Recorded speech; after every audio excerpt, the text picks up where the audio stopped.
हरिओम। स्वागत है आप सभी का आज के इस व्याख्यान में। हम सभी लोग नल नैषधीय चरितम पढ़ रहे हैं, जिसमें नल की कहानी भरी पड़ी है। नल की कहानी में अब तक हमने नल की सुंदरता और नल की लोक प्रसिद्धि और दमयंती की सुंदरता इत्यादि के बारे में पढ़ा। फिर दमयंती की सुंदरता को जानकर नल की क्या स्थिति हुई वह जाना। नल की स्थिति उस प्रकार की दुर्गति हो जाने के बाद नल सोचे कि चलो एकांत में जाते हैं, तो वन में जाने के लिए तत्पर हुए। नल कहाँ जाने को तत्पर हुए? वन में जाने को तत्पर हुए। वन में जाने लगे, तभी अपने उससे कहे, अपने सेवक से कि जाओ घोड़े को तैयार करो, ठीक, अश्व को तैयार करो। तो अश्व तैयार हुआ। अश्व कैसा था उसका वर्णन 7 श्लोकों में है। तम क्षितिपाक शासन आरोह, आरोह क्षितिपाक शासन, ठीक, क्षितिपाक शासन तम आरोह, क्षितिपाक शासन तम आरोह, मतलब क्षितिपाक शासन यानी ये नल तम आरोह उस पर बैठ गए, ठीक, नल उस पर बैठ गए। अब कैसे बैठे ये बात जाननी है, देख लेते हैं। यह श्लोक हमने पढ़ लिया था। सितत्विषश्चंचलतामुपेयुषो मिषेण पुच्छस्य च केसरस्य च स्फुटञ्चलच्चामरयुग्म चिह्ननैरनिह्वनुमानं निजवाजिराजताम। चिह्ननई था, यहाँ थोड़ा सा छूट गया है, ठीक है। इस श्लोक में हमने बताया था कि उसके जो पूंछ थे घोड़े के, कैसा घोड़ा था? पुच्छस्य, पुच्छ कैसा था? तो कह रहे शीतत्विषः, शीत मतलब सफेद, त्विष यानी कांति, सफेद कांति से युक्त जो उसका पूंछ था। घोड़ा सफेद तो उसकी पूंछ भी सफेद है ना।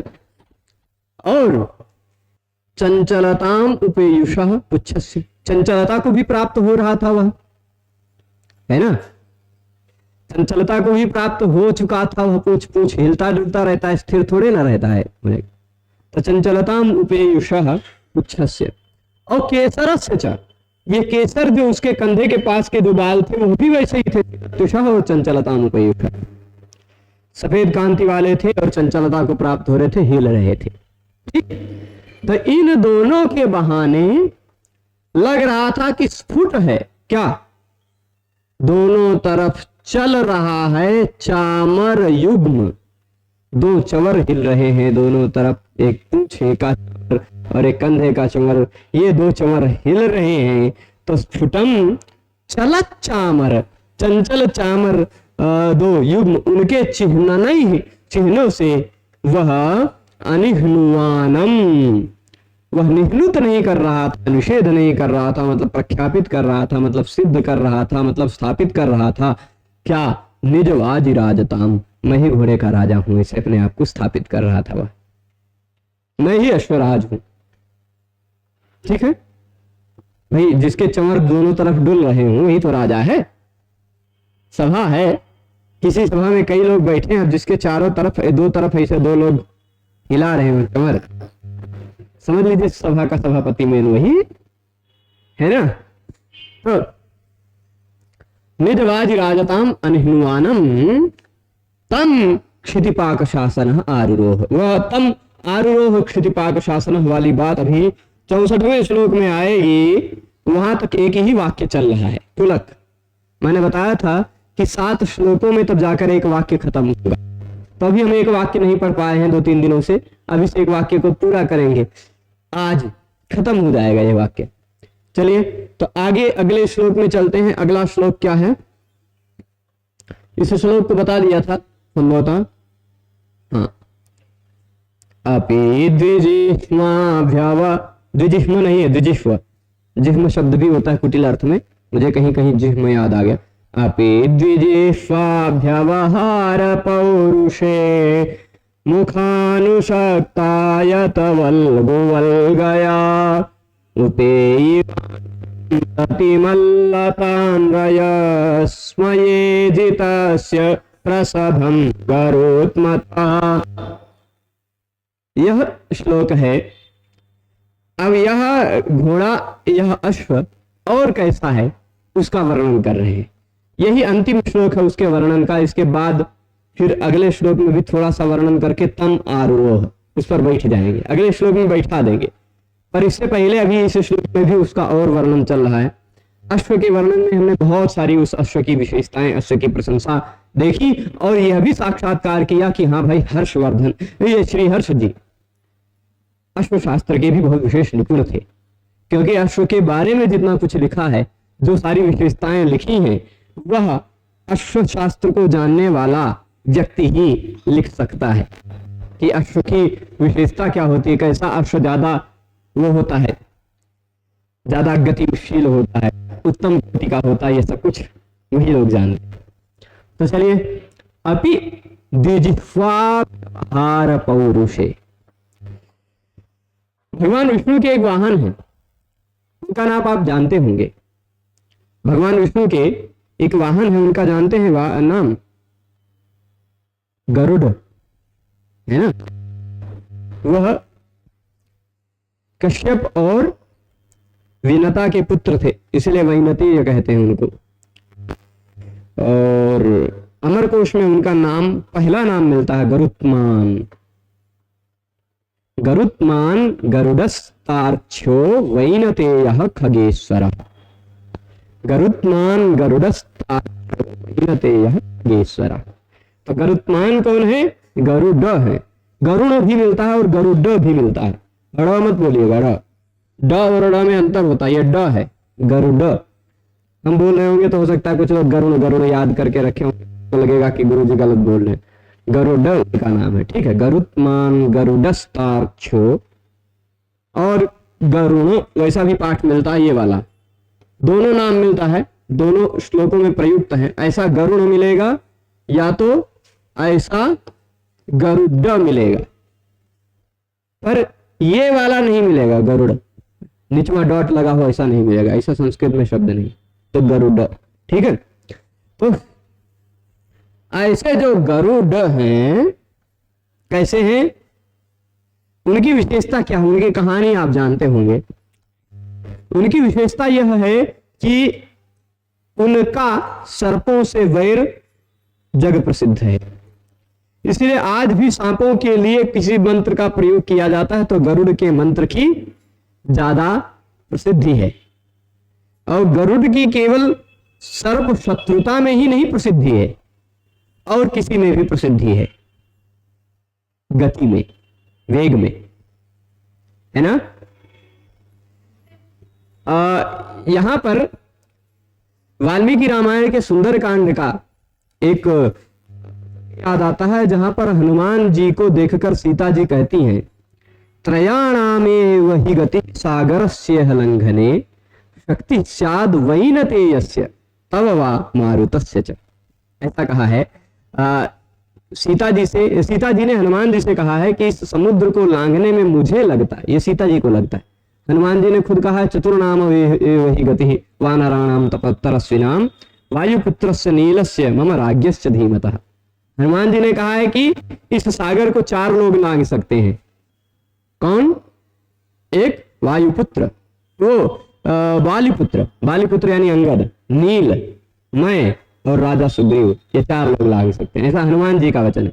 लेकिन सीता जी क्या जाने बालीपुत्र को, सीता जी क्या जाने सुग्रीव को, है ना। सीता जी क्या ना जाने नील को। तो इसलिए सीता जी ने हनुमान जी को पार होते हुए देख लिया समुद्र को, तो उन्होंने क्या कहा है कि समुद्र को पार कर सकने में 3 लोग समर्थ हैं, उसमें शक्ति स्याद् वैनतेयस्य तव वा मारुतस्य च।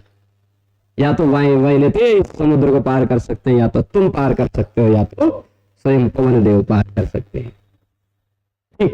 तो वहां भी वैनतेय की गति की प्रशंसा है। वैनतेय प्रसिद्ध और किसमें है?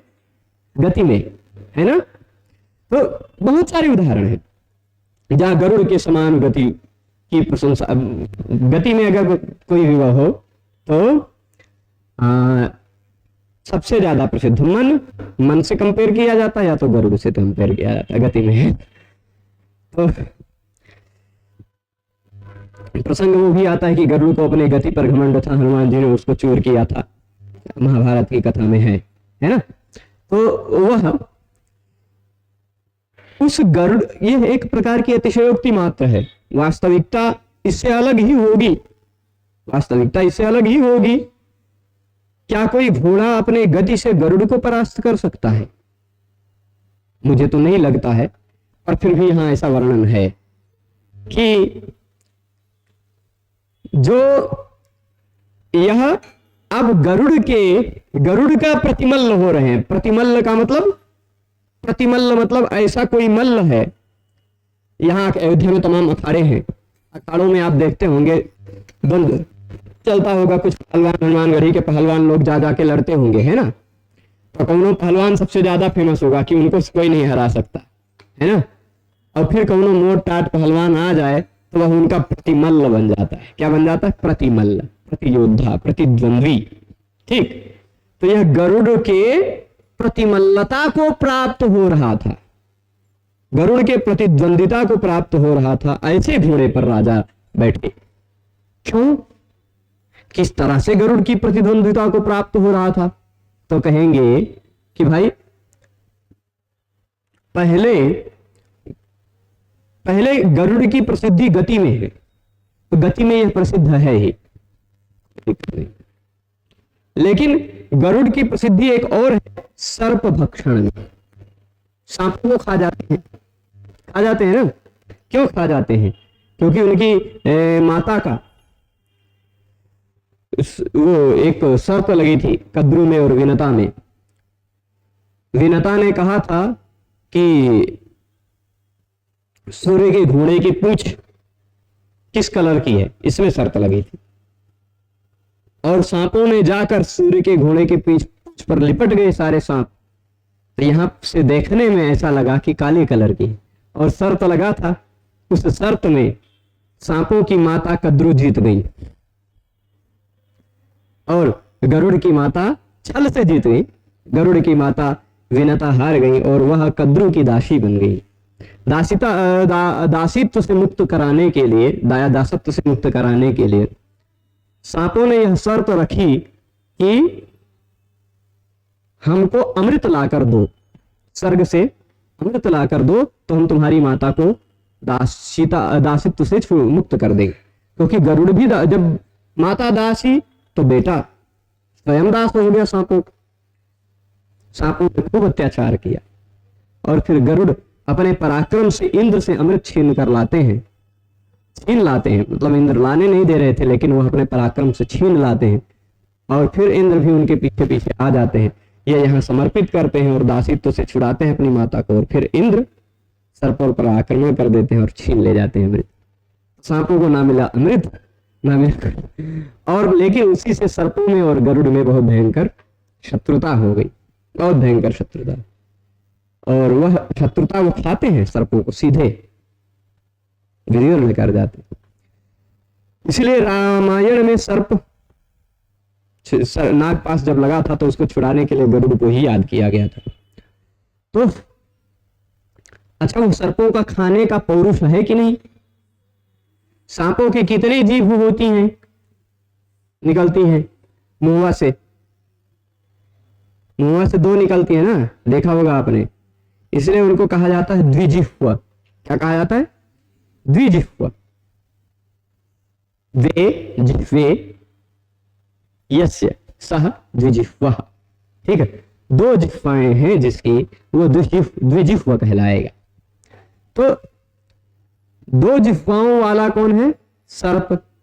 उन 2 जिह्वाओं वाले सर्पों का अभ्यवहार करना मतलब खाना, भक्षण करना,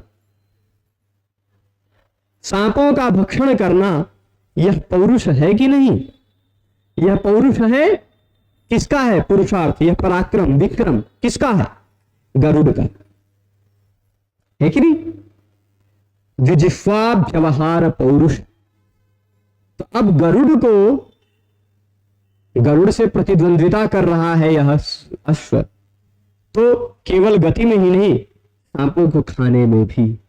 अब आप कहेंगे ये सांप कैसे खाएगा घोड़ा, सांप को कैसे खाएगा? सांप को नहीं, उसके मुख में, उस अश्व के मुख में अनुशक्त यानी लगी हुई, मुख में लगी हुई। अच्छा, जब घोड़े को कभी चलते हुए देखा है क्या? घोड़े पर ऊपर कोई व्यक्ति बैठा है तो घोड़ों के मुंह से एक ऐसे रस्सी टाइप का निकला रहता है, बंधा रहता है लगाम, उसी से कंट्रोल किया जाता है। तो वह जो सांप, वह जो मुख से एक इस साइड निकली है, एक इस साइड निकली है, वो लग रहा है कि सांप को बीच से खा रहे हैं और दो साइड से सांप ऐसे है चिपके हुए। तो मुख में जो उनके अनुशक्त है, आयत यानी लंबी, वल्गु यानी रमणीय, वल्गा यानी वाग कहते हैं उसको वैसी भाषा में, वही जो लगी रहती है, लगाम टाइप की जो कुछ होती है। तो मुखानुशक्ता यत वल्गु वल्गया, मुख में अनुशक्त, मुख में लगी हुई, आयत लंबी, वल्गु मनोहर रमणीय, वल्गा, वल्गु और वल्गा में सुंदर शब्दालंकार भी इन्होंने रखा है। तो उस मनोहर मनोरम सुंदर जो वल्गा लगी हुई है दोनों तरफ ऐसे गई हुई है, लग रहा है कि वह सांप को खा रहे हैं। सांप खाने के पौरुष में भी वह मानो गरुड़ के प्रतिद्वंदिता को प्राप्त हो रहे हैं। गरुड़ खाली गति में ही है तो गति में भी प्रतिद्वंदिता है, और ये इस गरुड़ सांप को खाने में भी है तो सांप को खाने में भी प्रतिद्वंदिता दिखा रहा है। ठीक है, मुखानुशक्त तात्पर्य समझ रहे हैं कि द्विजिह्व यानी सर्पों के अभ्यवहार यानी भक्षण में जो पौरुष लगता है, पराक्रम लगता है, जो विक्रम लगता है, उस विक्रम में, उस पराक्रम में भी प्रतिमल्लता को प्राप्त हो रहे हैं। प्रतियोद्धता, प्रतिमल्लता मतलब प्रतिभट वो हो रहे हैं। ठीक, प्रतिद्वंदिता को प्राप्त हो रहे हैं किसके? गरुत्मतः, गरुड़ के। गरुत्मान शब्द का रूप गरुत्मान, गरुत्मंतो, गरुत्मंतः, गरुत्मंतम, गरुत्मंतो, गरुत्मतः, गरुत्मता, गरुत्मभ्याम, गरुत्मद्भिः इत्यादि चलेगा। वहां गरुत्मतः षष्ठी एक वचन का रूप है। ठीक है, तो गरुत्मतः, हाँ, गरुत्मतः प्रतिमल्लताम उपेयमांसम, गरुड़ की प्रतिमल्लता को प्राप्त हो रहे थे। कैसे प्रतिमल्लता को प्राप्त हो रहे थे? तो कहते हैं मुख में लगे हुए जो लंबी सुंदर वल्गा है उसके कारण लग रहा था कि वह सांप के भक्षण के पुरुषार्थ में भी गरुड़ की प्रतिद्वंदिता को प्राप्त कर रहे हैं। ठीक है, उससे ऐसा लग रहा था, संभावना है, उत्प्रेक्षा है, गम्य उत्प्रेक्षा है। अच्छा, एक चीज में तो हो गए, अपि मतलब उस खाने के पुरुषार्थ में भी, सांप को खाने के पुरुषार्थ में भी वह प्रतिमल्लता को प्राप्त हो रहे थे, प्राप्त हो रहा था वह अश्व। और किसमें? तो कहते हैं रयस्मय, रय कहते हैं गति, गति के स्मय यानी गर्भ, रयस्मय गति का गर्भ, रय मतलब गति, स्मय यानी गर्भ।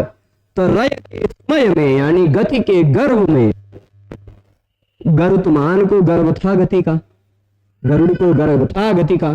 ठीक, तो उस गरुड़ से बलपूर्वक जीत लिया था। प्रसभम जितस्य, प्रसभम जितस्य गरुत्मतः, भाई वेग में तो जीत लिया। तो गरुड़ कहता है कि तुम हमसे जीत लिया है ना, गति में जीत लिया, क्या दिक्कत है, हम सांप खा सकते हैं, सांप खा को दिखाओ। तो वह उसके जो आयत वाल्गु वल्गा लगे हैं, मानो वह सांप भक्षण के पुरुषार्थ में भी वह गरुड़ से अब प्राप्त कर रहे हैं, प्रतिमल्लता को प्राप्त कर रहे हैं। ऐसे घोड़े पर राजा नल बैठे।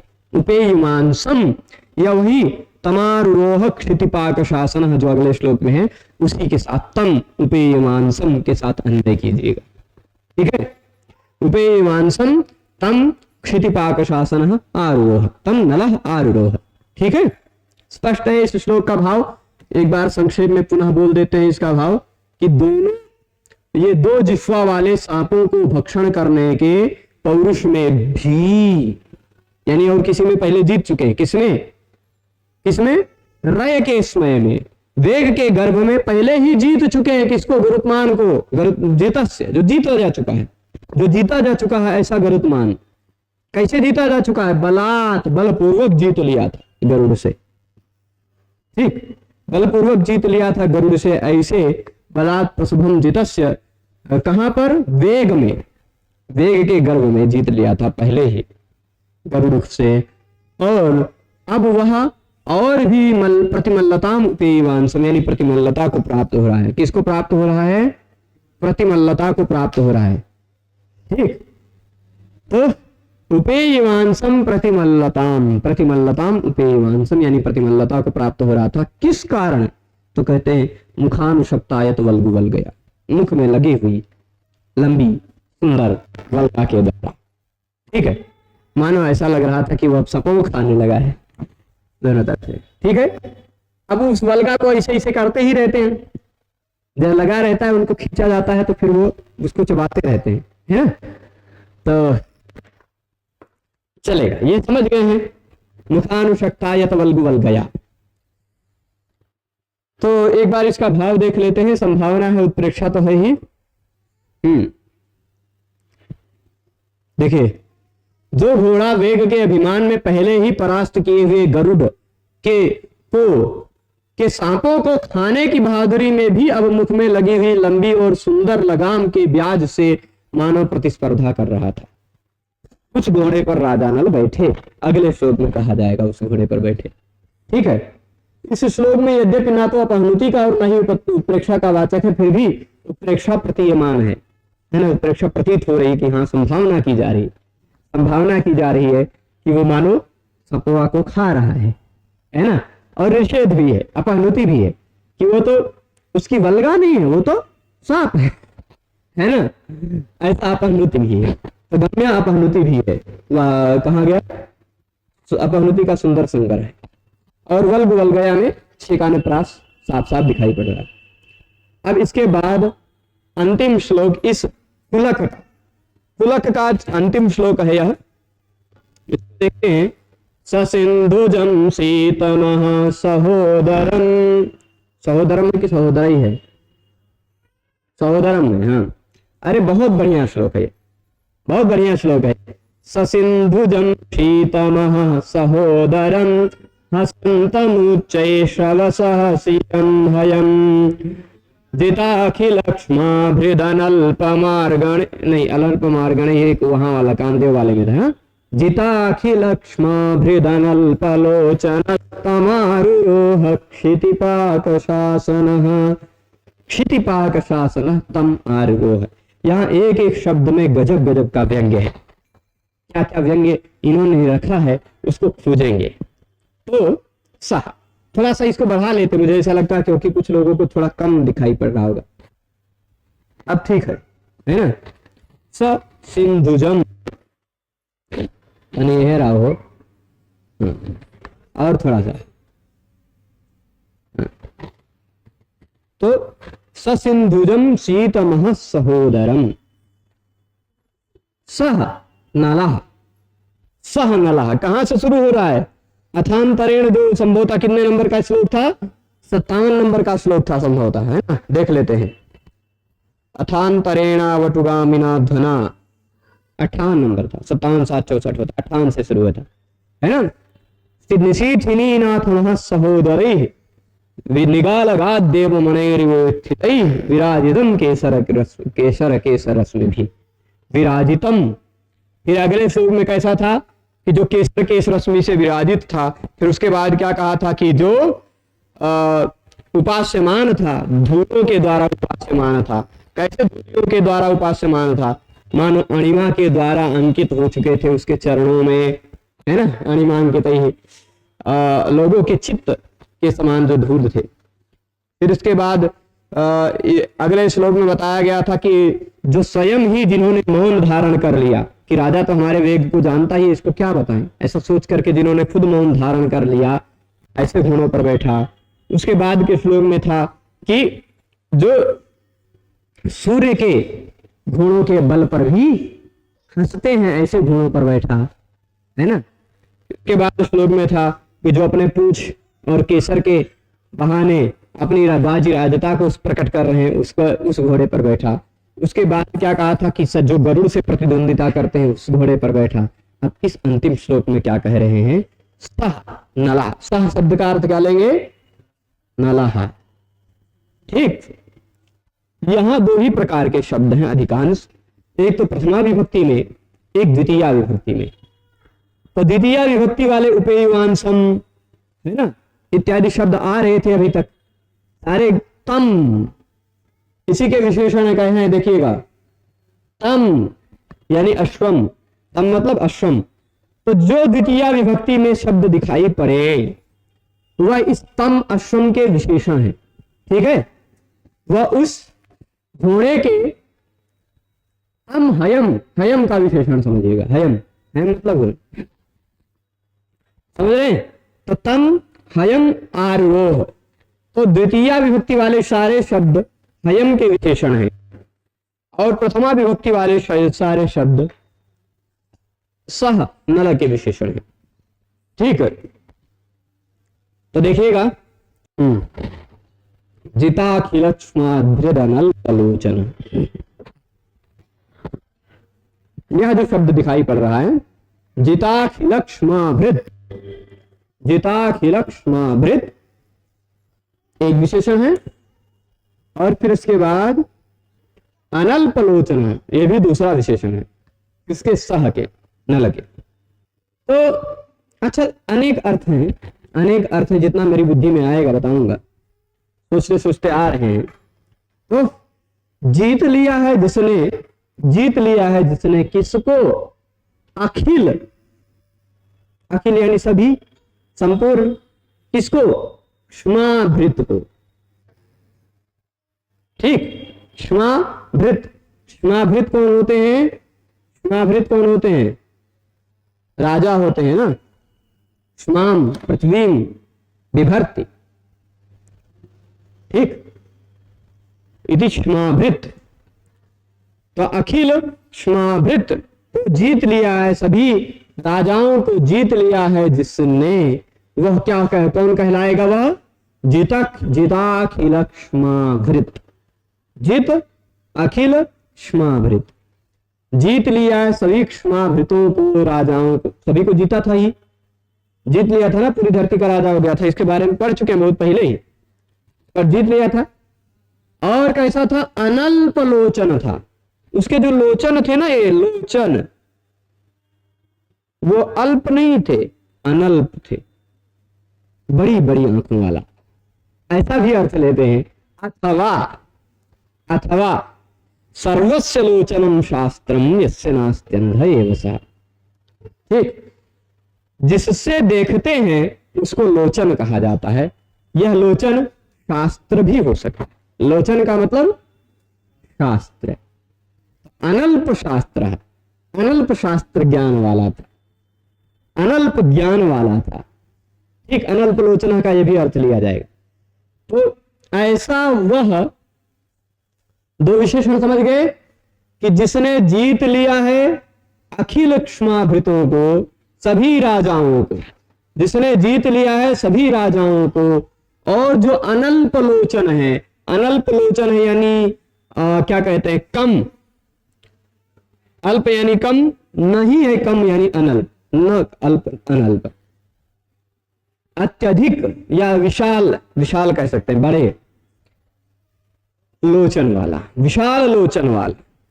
ठीक, विशाल लोचन वाला या विशाल ज्ञान वाला, विशाल ज्ञान राशि वाला, विशाल शास्त्र ज्ञान वाला। ठीक है, सह, सह नलः तम आरोह, तम हयम आरोह, कम तम हयम आरोह, उस घोड़े पर बैठे। किस घोड़े पर बैठे, जिसको उन लेके लोगों ने तैयार किया है, जिस घोड़े के भी 6-7 श्लोक में पुलक के माध्यम से हमने पूरी प्रशंसा पढ़ी, वही पढ़ ही रहे अभी, है ना।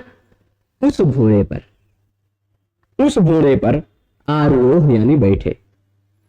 अच्छा, तम हयम वह है और कैसा था, और विशेषण दे रहे हैं, सिंधुज, सिंधुज यानी सिंधु देश का घोड़ा था।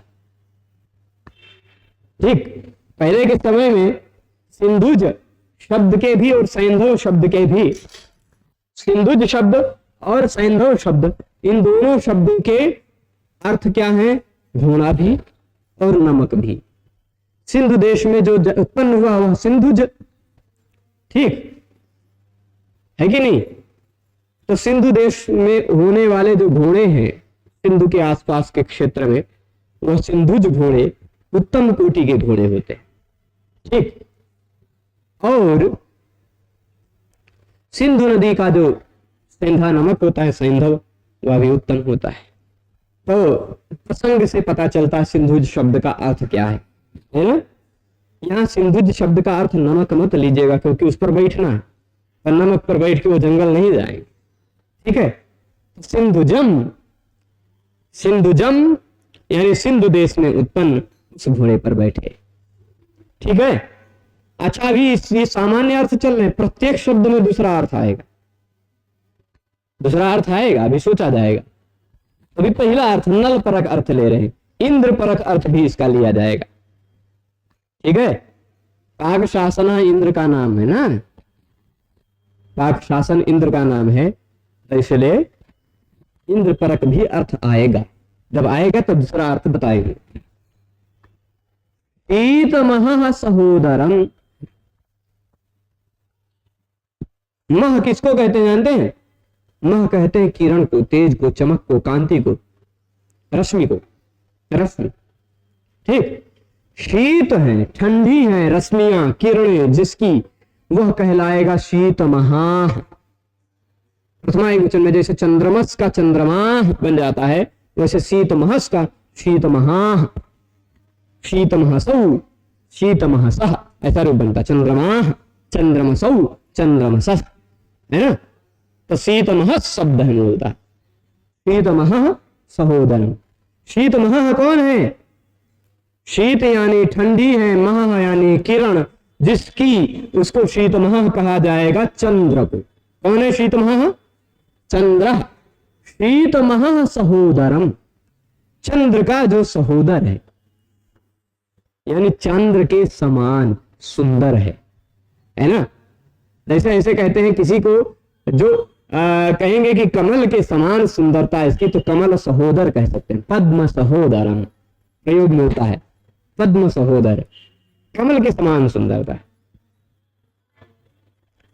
मुखम पद्म सहोदरम, मुख कैसा है? पद्म सहोदर है, कमल के समान है, ठीक। तो सहोदर शब्द समानता अर्थ में भी है, लाक्षणिक है, लक्षणा शक्ति से पता चलेगा, ठीक है। क्या इसकी चंद्र किसी के उदर से पैदा हुआ है क्या? उदर से, वैसे है क्या ऐसी कहानी है, चंद्र की उत्पत्ति की दो कहानियां मिलती हैं। एक अत्रि ऋषि के यहाँ अनसुईया के द्वारा उनका जन्म हुआ था, चंद्र का, ब्रह्मा जी के अवतार का, और एक समुद्र मंथन से चंद्र की उत्पत्ति हुई थी। ये दोनों कहानियां मिलती हैं, ठीक है। तो शीत महा सहोदरम यानी चंद्र के सहोदर, चंद्र के समान, ठीक, चंद्र के समान एकदम सुंदर सुंदर दिख रहा था उस घोड़ा। शीत महा सहोदरम हयम तम आरुरोह, हम शीत महा सहोदरम हयम आरुरोह। हय कैसा था? तो चंद्रमा के सहोदर सा जैसा था। अच्छा, और कैसा था? तो उच्चैः श्रवसः श्रियम हरंतम, उच्चैः श्रवा जो घोड़ा था समुद्र मंथन से निकला था कि नहीं? उच्चैः श्रवा के बारे में जानते होंगे, वह किसका घोड़ा है? इंद्र का है। इंद्र उसी पर बैठ के जाते हैं। तो शीत उच्चैः श्रवा जो घोड़ा है, उच्चैः श्रवा, वो उच्चैः श्रवा घोड़ा भी सुंदर है, सफेद है। कैसा है? अत्यंत सुंदर, अत्यंत सफेद है। तो उस उच्चैः श्रवसः श्रियम हरंतम, उच्चैः श्रवा की भी शोभा का हरण कर रहा हो मानो, ठीक। उच्चैः श्रवा की भी श्री यानी शोभा, कांति को हरंतम हरण कर रहा है, ठीक। उच्चैः श्रवसः श्रियम हरंतम, ठीक, हरंतम उच्चै श्रवशः श्रियम हयम। उच्चै श्रवशः, उच्चै श्रवा यानी घोड़े के, उच्चै श्रवा नाम के घोड़े के श्री को, श्री को यानी शोभा को हरण कर रहा है, ठीक। ऐसे हय को तम क्षितिपाक शासन नलः आरुरोह। क्षिति यानी धरती के, पाक शासन यानी इंद्र, धरती के देवराज इंद्र या धरती के इंद्र आरुरोह आरूढ़ हो गए। अब यहां पर दूसर का अर्थ बताने से पहले कुछ और व्यंजना इसमें देखते हैं, क्या क्या व्यंग्य निकलता है, कुछ थोड़ा बहुत जो हमारे मन में आता है। वैसे हर्ष की बुद्धि तक पहुंच पाना हम जैसों की औकात नहीं, पर फिर भी देखते हैं क्या है। पाक शासन, पाक शासन शब्द को ही क्यों प्रयोग किया? इंद्र के और बहुत सारे पर्यायवाची हैं, मरुत्वान, मघवा, बिडौजा, पाक शासन तो ही है ना। वृद्धश्रवा, सुनासीरा, पुरुहूता, पुरंदरा, ऐसे बहुत सारे हैं शब्द पर्यायवाची। तो क्यों पाक शासन कहा? क्योंकि नल, जो राजा नल है ना, हमारे शास्त्र में उनकी प्रसिद्धि एक और शास्त्र के रूप में है। वो पाक शास्त्र के आविष्कर्ता माने जाते। किस शास्त्र के? पाक शास्त्र के। भोजन किस तरह से बनाया जाए, भोजन में कौन सा रस, किस रस के साथ कितनी मात्रा में मिलाने पर किस तरह का रस निकल कर आता है, ये पाक शास्त्र का विषय है ना। तो नल पाक ये बहुत प्रसिद्ध है। नल पाक, गुरु जी उसके बारे में चर्चा करते हैं कभी कभी। तो राजा नल का पाक शास्त्र भी बहुत प्रसिद्ध है, सामान्य नहीं है। तो पाक, पाक शास्त्र का उपदेश जो करते हैं, पाकम, पाक का शासन करने वाले, पाक का उपदेश करने वाले जो है वह पाक शासन है। धरती पर पाक शास्त्र का उपदेश करने वाले जो हैं, ऐसे वह क्षिति पाक शासन है। ठीक है, यह अर्थ लेते हैं। यहां इन्होंने क्या कहा है, क्षितौ पृथिव्याम पाक शासन इंद्र एव, अथवा क्षितौ पाकम, सुनिएगा, क्षितौ पाकम पाचक पाक क्रियाम शास्ति उपदिशति सूप शास्त्र प्रणेतृत्वात्। नारायणी व्याख्याकार कह रहे हैं क्योंकि यह सूप शास्त्र के, पाक शास्त्र के प्रणेता हैं, पाक शास्त्र के, ये सूप शास्त्र के प्रणेता हैं राजा नल, इसलिए ये धरती पर पाक शासन भी है। पाकम शास्ति उपदिशति, पाक मतलब पाक क्रिया, क्या बनाना है, कैसे बनाना है, किस तरह बनाना है, कितनी मात्रा में डालना है। अब आजकल बहुत सारे लोग पाक शासन, बहुत सारे पाक शासन यूट्यूब पर मिल जाते हैं आजकल। अब पाक शासन का कुछ लोग पाक पाकिस्तान का शासन ऐसा भी अर्थ लेने लग जाएंगे। पाकम पाकिस्तानम शास्ति, पाक शासन, पाकिस्तान के राजा भी पाक शासन हो जाएंगे। ठीक है, चलेगा। फिलहाल लुट प्रत्यय जो पाक शासन हमें लगा है, वह लुट प्रत्यय का बहुत सारे अर्थ में होता है। कृत्य लुटो बहुलम, बहुलता से बहुत सारे अर्थ में हो जाएगा। तो धरती के वह राजा इंद्र, धरती के इंद्र क्षिति पाक शासन, ठीक, धरती के वह इंद्र हैं, धरती के क्या हैं, इंद्र हैं। वो धरती के इंद्र क्षिति पाक शासन, ठीक, वो क्या हुए, वो तम आरोह, उस पर बैठे। अब चलिए यहां प्रत्येक शब्दों में और दूसरी दूसरी बातें देखते हैं, किस तरह बैठे। अच्छा, इनको क्षिति का पाक शासन क्यों कहा? क्योंकि स्वर्ग के पाक शासन भी सिंधुजम हयम आरोह है कि नहीं? क्या तात्पर्य है? सिंधुजम हयम, सिंधु का तात्पर्य, सिंधु एक समुद्र का भी पर्यायवाची शब्द है कि नहीं? तो समुद्र मंथन से उत्पन्न हुआ था उच्च श्रवा, था कि नहीं? वह भी सिंधुज था। उस सिंधुज घोड़े पर जिस तरह सिंधु यानी समुद्र में उत्पन्न घोड़े, समुद्र से उत्पन्न, समुद्र मंथन से उत्पन्न उच्चैश्रवा नामक घोड़े पर जिस तरह वो पाक शासन बैठते हैं, वैसे सिंधुज घोड़े पर ये धरती के भी पाक शासन बैठे, यह तात्पर्य है। ठीक, वो भी सिंधुज घोड़े पर बैठते हैं, ये भी सिंधुज घोड़े पर बैठते हैं। वो सिंधुज यानी समुद्र से मंथन से उत्पन्न घोड़े पर बैठे थे, ये सिंधुज यानी सिंधु देश में होने वाले सैंधव घोड़े पर बैठे। ठीक है, आगे शीत महा सहोदरम, शीत महा मतलब चंद्र। अब वो सिंधु में समुद्र मंथन से जो उत्पन्न हुआ था वो तो चंद्र का सहोदर था ही, चंद्र का भाई था कि नहीं, क्योंकि चंद्र भी समुद्र मंथन से उत्पन्न, और चंद्र ये उच्चैश्रवा घोड़ा भी समुद्र मंथन से उत्पन्न। तो देवराज इंद्र यानी स्वर्ग के जो पाक शासन है, स्वर्ग के जो इंद्र हैं, वह किस पर बैठते थे? शीत महा सहोदरम, शीत महा यानी चंद्र के सहोदर घोड़े पर बैठते थे। चंद्र का सहोदर था नहीं कि ये घोड़ा था ना, और ये भी शीत महा सहोदरम यानी चंद्र के समान घोड़े पर बैठते थे, है ना। वो चंद्र के सहोदर, ये चंद्र के समान। ठीक है, समझ रहे हैं। अब आगे ये हर उच्चैश्रवसः श्रियम हरंतम, यहां तो केवल यह उसी परख है, राजा नल वाले घोड़े परख है ना। उच्चैश्रवा की शोभा को हरण कर रहा था, ऐसे है पर बैठे। अच्छा, अब जो नल की विशेषता वह इंद्र की भी विशेषता है। कैसे? नल के लिए विशेषण क्या दिए हैं कि जिताखिल क्षमाभृत, है ना। नल भी अखिल क्षमाभृतों को जीत चुके हैं और इंद्र भी अखिल क्षमाभृतों को जीत चुके हैं। अब इंद्र के परक अर्थ लेने जाएंगे तो क्षमाभृत शब्द का अर्थ हो जाएगा महीभृत।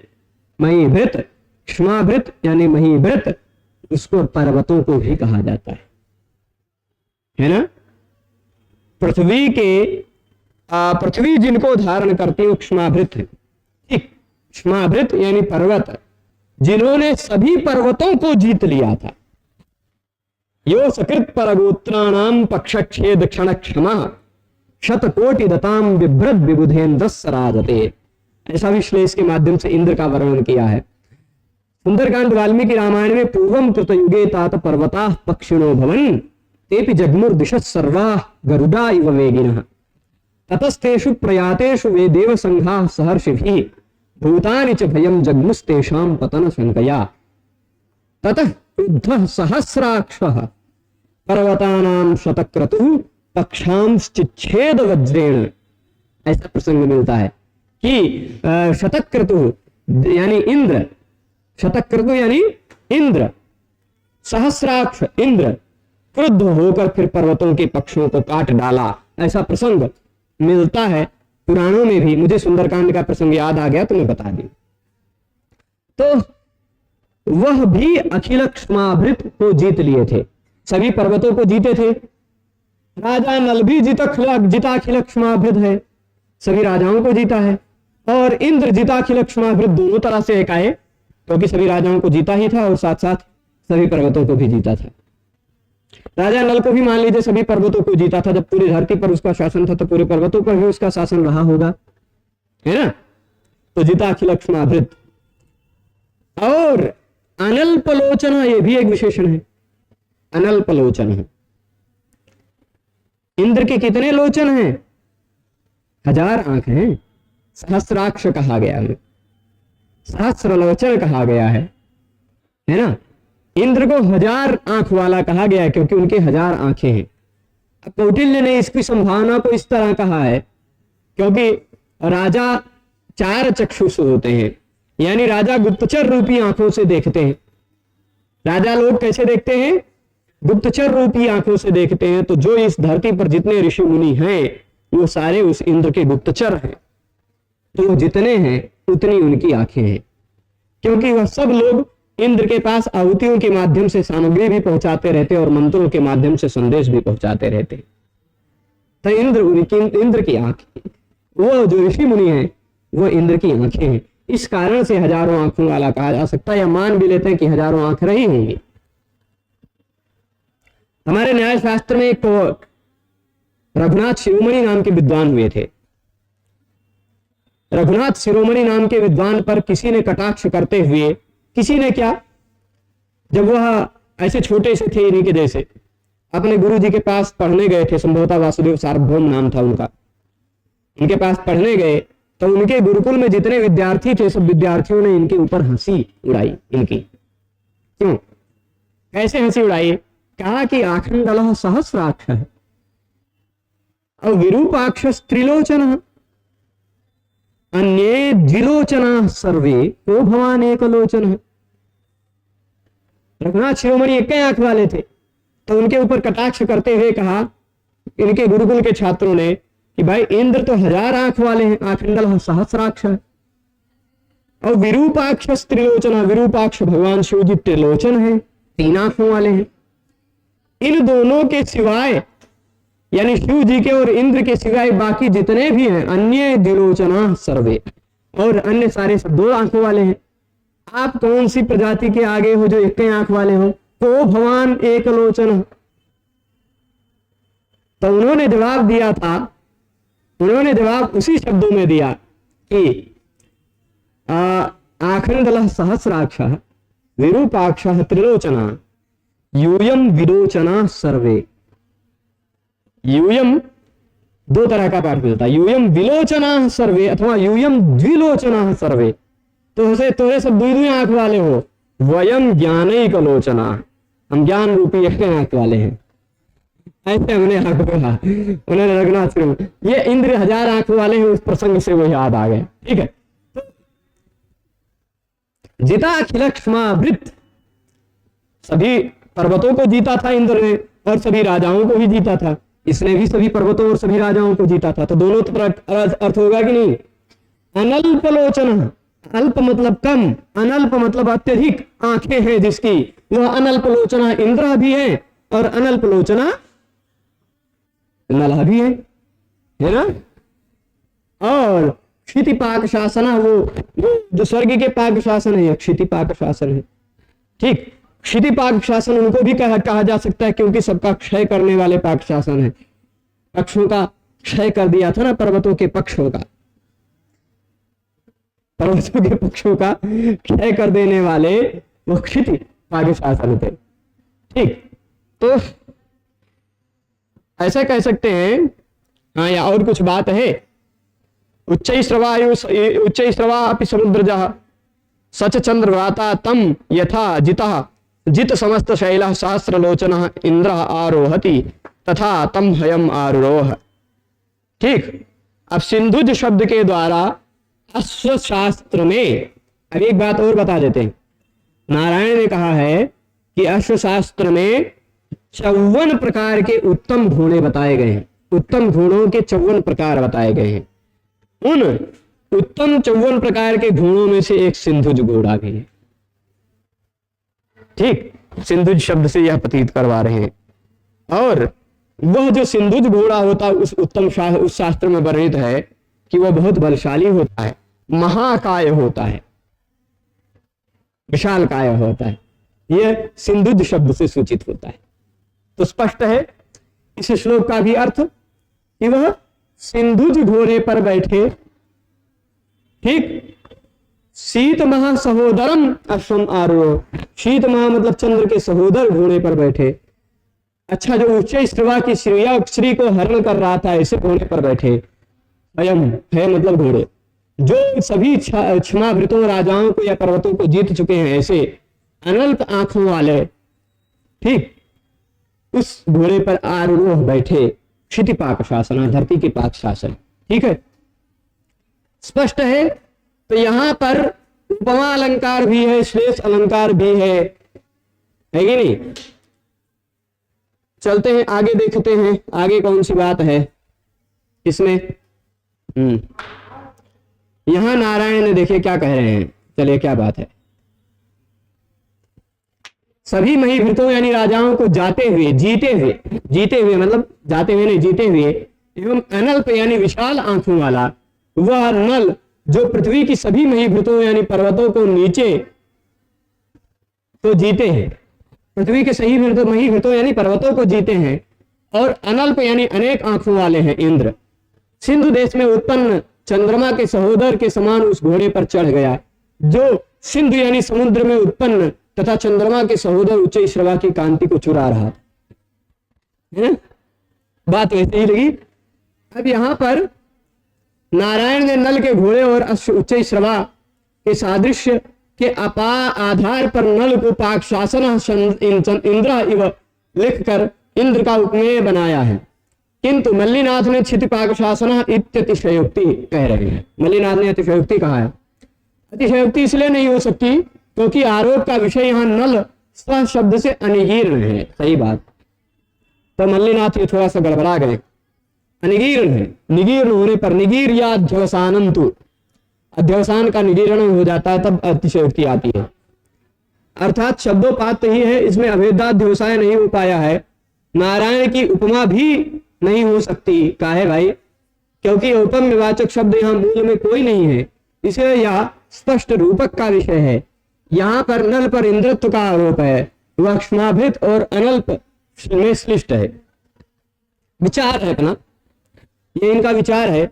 यहाँ उपमा भी माना जा सकता है और रूपक भी माना जा सकता है। ये जो हिंदी व्याख्या लिख रहे हैं इनके अनुसार रूपक है, और नारायण ने जिस तरह कही है उस तरह से उपमा भी मानी जा सकती है। भाई समास तो विवक्षा से होता है ना, तो समास में हम एव को ले आते हैं। क्या ये जो व्याख्या लिख रहे हैं इन्होंने जो कहा, मैं तो नारायण का पक्षधर हूं, इसलिए यहां देखिएगा ये जो व्याख्याकार है इन्होंने क्या कहा, नारायण के अनुसार उपमा भी नहीं हो सकती क्योंकि औपम्य वाचक शब्द मूल में कोई नहीं है। तो क्या उपम्य वाचक शब्द नहीं होने पर उपमा नहीं होती? क्या औपम्य वाचक शब्द के लोप होने पर भी समासगा उपमा होती है? ठीक।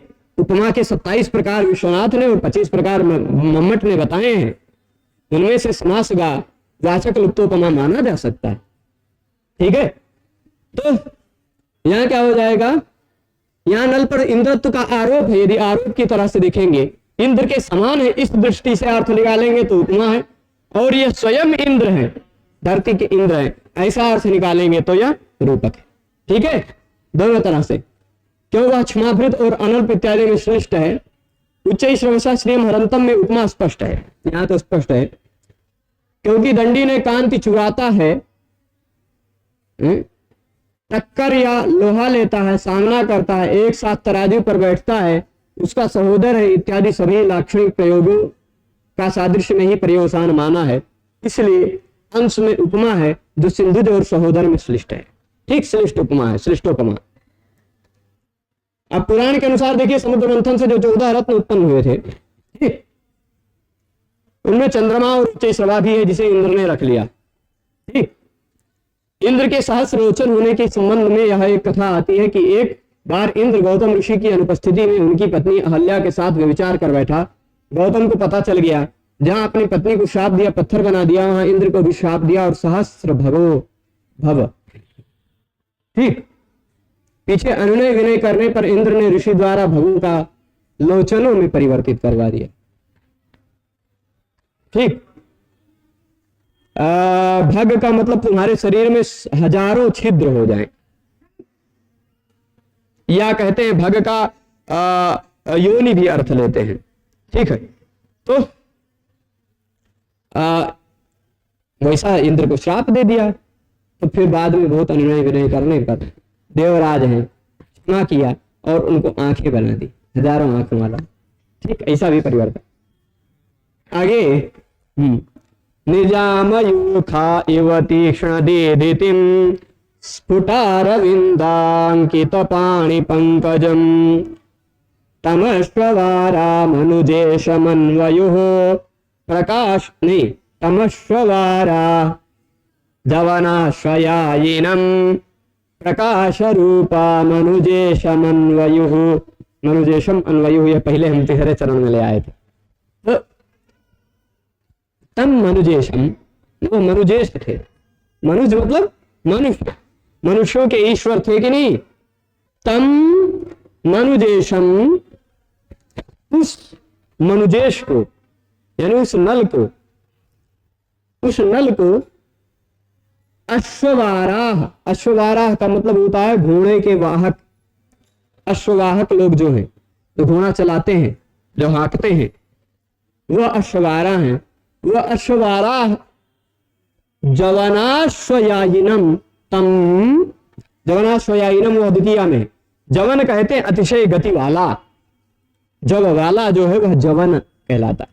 तो जवनश्चासु अश्व, जवनाश्व, जवनाश्व मतलब गतिशील अश्व, तीव्र गतिशाली अश्व से यायी जो है, जो चल रहे हैं, अत्यधिक वेगशाली घोड़े से जो चल रहे हैं, ऐसे तम नलम अश्ववाराह तम मनुजेशम अन्वयुः, उस नल के अन्वयुः अनुगमन किए। अश्ववाहक लोग उस नल के पीछे पीछे दौड़े, ठीक, अनुगमन किए। अन्वयुः कैसे? प्रकाश रूपा, प्रकाशित होते हुए, साफ साफ दिखा रहे हैं कि ये सब लोग भी चल रहे हैं। कैसे? अब यहां थोड़ा सा ऐसे लगता है कि जैसे सूर्य चलते हैं तो सूर्य के पीछे पीछे उसकी किरणें भी चलती हैं। निजाह मयूखा इव, मयूख कहते हैं किरण, है ना। मयूख किसको कहते हैं? किरण को कहते हैं, क्योंकि वह अंधकार को मीनाती, समाप्त कर देता है। अंधकार को समाप्त करने के कारण किरणों को मयूख कहा जाता है। तो अपने मयूखों के समान, ठीक, जैसे तीक्ष्ण दीधिति, तीक्ष्ण दीधिति मतलब दीधिति भी, अभी मैंने जिनका नाम लिया रघुनाथ शिरोमणि, आचार्य रघुनाथ शिरोमणि, एक आंख वाले, उन्होंने न्याय शास्त्र के एक तत्व चिंतामणि नामक ग्रंथ पर दीधिति नाम की ही व्याख्या लिखी है। ये यहां से वो भी याद आ गई, व्याख्या का नाम भी दीधिति। तो दीधिति कहते हैं किरण को, प्रकाश को, ठीक। तीक्ष्ण, तीव्र है दीधिति जिसकी, उसको कहा जाता है तीक्ष्ण दीधिति, यानी सूर्य। तीक्ष्ण दीधितिम सूर्यम, तीक्ष्ण दीधिति यानी सूर्य को जैसे उसके स्वयं की किरणें अनुगमन करती हैं, जैसे तीक्ष्ण प्रकाश वाले सूर्य को उस सूर्य की किरणें अनुगमन करती हैं, वैसे ही जवन अश्व से चलने वाले, गतिशील अश्व से चलने वाले मनुजेश को प्रकाश स्वरूप उसके अश्ववारा अन्वयु, अश्ववाहक लोग अनुगमन किए। अच्छा, और सूर्य कैसे है? सूर्य भी स्फुटारविंदायत पाणि पंकज है, ठीक, और नल भी स्फुटारविंदायत पाणि पंकज है। सूर्य भी तीक्ष्ण दीधिति है, नल भी तीक्ष्ण दीधिति है, ठीक है। तो ये सारे सूर्य से समानता दिखा रहे हैं नल की, और सूर्य की किरणें जैसे उसके पीछे चलती वैसे उसके पीछे पीछे घोड़े, वो अश्वारा, अश्व को घोड़े पे वाहन करने वाले चले, ऐसा तात्पर्य है। अब इसको चलने देते हैं, चल के जंगल में कल पहुंचाएंगे, कल क्या अग्रिम व्याख्यान के दिन पहुंचाएंगे, और यह वन में पहुंचेगा, फिर वन की सुंदरता को देखेगा, फिर हंस को पकड़ेगा, फिर हंस इसको खूब गरियाएगा, वो सब सारी कहानी आगे पढ़ते रहेंगे। आज के इस व्याख्यान को यही रोकते हैं। सभी लोग जुड़े रहे उसके लिए बहुत बहुत धन्यवाद। नमो नमः।